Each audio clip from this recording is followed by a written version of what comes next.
I just don't think it's gonna be enough, man. John counter writes really good. John angles pretty good. Very good at times. John is gonna be in his comfort zone at the crib. John 2-1, man. John the Dime, man. 2-1. Clear, cut, seal it, package it, wrap it up, throw it in the fridge. It's gonna be good. Is it my turn yet? Go ahead. Is it my turn yet? I've heard enough. I have heard enough. These flagrant Negroes get on here spewing nonsense. I've heard enough. You are beyond disrespectful. I calling you an infidel damn near a compliment. You are discrediting Ace in every amount. How? Most consistent. What does that mean for this matchup? The better rapper is Ace Amin. The better pen is Ace Amin. And we in an era of content. That's already 1 point right there. 2, John is a great counter writer. When he has an idea of what you are going to prepare for him, he has no idea what direction Ace Amin is going to go in. I know you and John are close. Y'all have phone conferences. You be on Zoom with the nigga just like this. He raps his material to you. No. Well, material's not enough. Ace Amin 2-1. 2-1. You're going to feel so bad after I'm not going to feel nothing. You're going to feel really bad. Ace Amin 2-1. What we doing? Huh? This is terrible. Let's go. What up, though, Ledge here? Chill with me. Here to talk about the rest of the card for Bullpen Battle League Phase 3. Y'all just seen me and my boy Nico, the voice of the West. Subscribe to his channel, Nico TV, on YouTube. We just gave you our predictions for the main event, which was John the Don versus Ace Amin. He's going with he's going with Ace Amin. I'm rolling with John. We both got it a 2-1 battle. So that's the main event. But let's talk about the rest of the card, man. It's going down later today. There go the link, man. link.dice.fm/fade3 pay-per-view in Atlanta. And this is a good card, man. I like that it's only 4 battles. You know, they're not going to waste any time with any preliminary joints. Getting right to the main card. And starting from the bottom, and that's no slight because I don't consider this like a bottom card. You know what I'm saying? I just feel like it's all 4 dope battles. Flacco L, one of the better pins in the game, one of the underrated just overall battlers in the game. He'll be going against Riggs, who have recently just really done a great job building his resume, going against names that matter when you talk about JC and A Ward. Like, it don't get no better than that too much. You know what I'm saying? So I like what I'm seeing in his improvements and just his overall being comfortable against these type of titans of the game. You know what I'm saying? Like, A Ward is one of them guys. JC is revered in the game for being one of the dopest pins. You're going against another dope pin, though, and one of them guys who, when you feel slighted and you really that talented like Flacco, you can really do some damage. However, I'm going to go with Riggs in this one because I feel like he's going to say something that just resonates instantly on cam and in the building. Like, they're both going to be, you know, in their own perspective bags, right? They're going to tailor shit to their opponents, but they're also going to, like, maybe story tell a little bit. Well, more so Riggs. He kind of gets into his hood shit and then applies it into the battle. But he's going to, I feel like, maybe second or third round, he's going to start saying shit that just really resonates in the building and on cam. He might just have one of those, I wouldn't call him a haymaker, but big shots maybe. Well, it's still a haymaker. He had one of them haymakers rounds 2 and 3 that'll probably be the deciding factor and what'll probably be a really close, dope battle. People will probably be walking away talking about this one. Flacco L, though, I think I wouldn't be shocked if he won, like, at all. So I'm looking forward to that one. That's one I'm definitely looking forward to. We're going to move on, talk about Clone and PC. Now, listen, when you talk Bullpen, you can't mention Bullpen without these two. You just can't. You can't. You can try. Obviously, you're going to think about Bad News. You're going to think about Loso, the people who have been like when Chef Trez was there and things like that. But you definitely got to mention Clone and PC, man. Like they've created some moments on that league, and I think this is long overdue.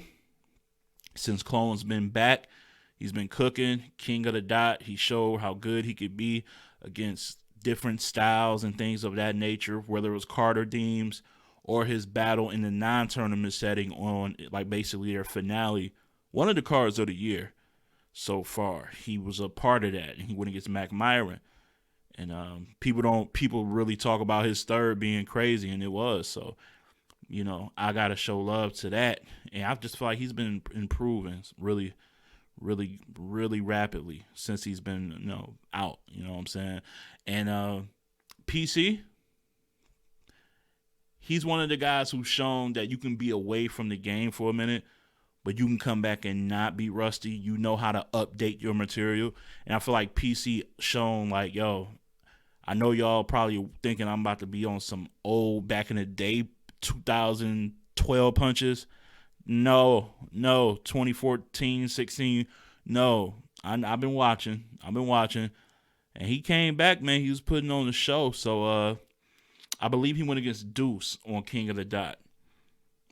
I believe that's who he went against, and he won that. So shout out to PC.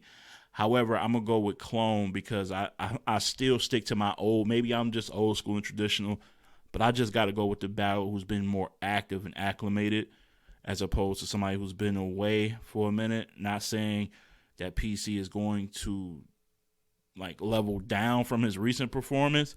I think he's still going to be good, but I just think there's elements that Clone does a lot better than PC, respectfully, when I talk about just performance, being a little more witty and showing more personality as he's rapping.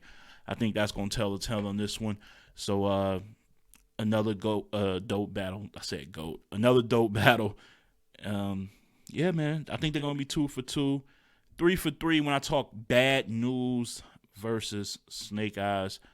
So with Bad News, this is what I've been saying for some time now. Because he's one of the guys that just people don't gravitate towards for some reason. They just don't like his material. People say he don't have bars and things like that. What I will say is I think we get the best and I don't know why. Maybe somebody can interview him and ask him. The best version of Bad News is on Bullpen, and it's been that way. I don't know what happens when he gets on URL, RB. I don't know the psyche in that.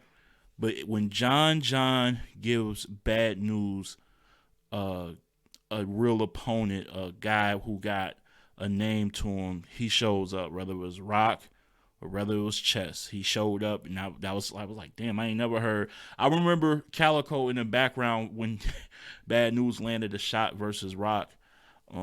He said, I've seen him battle a lot. I've never seen him this good. Like you can see that in the watch the battle again. Calico says that to Surf, I think, in the back. Like I've seen plenty of his, I've never, and that's just the thing with Bad News. So I think we're gonna get a really dope version of him. The thing is, and Nico brought this up on the show, which was a really good point. It made me kind of change who I had winning, because now I got Snake Eyes for the simple fact that Snake Eyes is really comfortable on the road. He is. Snake Eyes is comfortable on the road, people. I don't know if y'all been watching. When he was on King of the Dot, he went against Dot Everything, who's one of them guys over there. Like he's a formidable, more than formidable opponent over there. And they was on the West that time, I believe, and Snake Eyes got him out of there, respectfully. Got him out of there. Didn't show any nervousness or anything like that. He wasn't shook at all. I've seen him battle on different leagues in different cities and territories, and he was comfortable. So I don't think he'd be shook or anything like that going against somebody like Bad News in Atlanta. I just don't. So I'm going to edge Snake Eyes in this one, barely. I think it's going to come down to the third because they're not similar, but they're viewed the same as far as bar quality, performance, projection, and energy. Like their energy and performance is going to be on 100. It's about who in this battle can create the better just material, flat out? Who's going to say something that's going to be like, ooh, that was hard? That's it. That's really what this battle come down to. And I'm going to roll with Snake Eyes in that. So, in that department, and that will probably win the battle. You know what I'm saying? So, that's who I'm going with. And as I said, I got John 2-1. I'm not mad if you got Ace. It's all good. All right. That's my time. Again, check it out. There we go. Fad3 Bullpen Battle League going down today. Get, if you're not in the building, just get the pay-per-view and enjoy. All right. Glad it was only 4 battles. That means this it should be no more than 2 hours, maybe max. I don't know. 2. Yeah, it should be 2. About 2.5. 2:30. 2 hours 30 to 45 minutes maybe. I will be in and out with this shit, but that's just me. All right, that's just me. But I'm gone. Continue to support the channel. Subscribe to the channel if you want. If not, you can keep it moving. Won't be hurt. Comment, and I will comment back and share my thoughts on what you said. And that's it, man. Thanks for all the support. Glad to be back again. And as always, peace, love, keep it battle rap.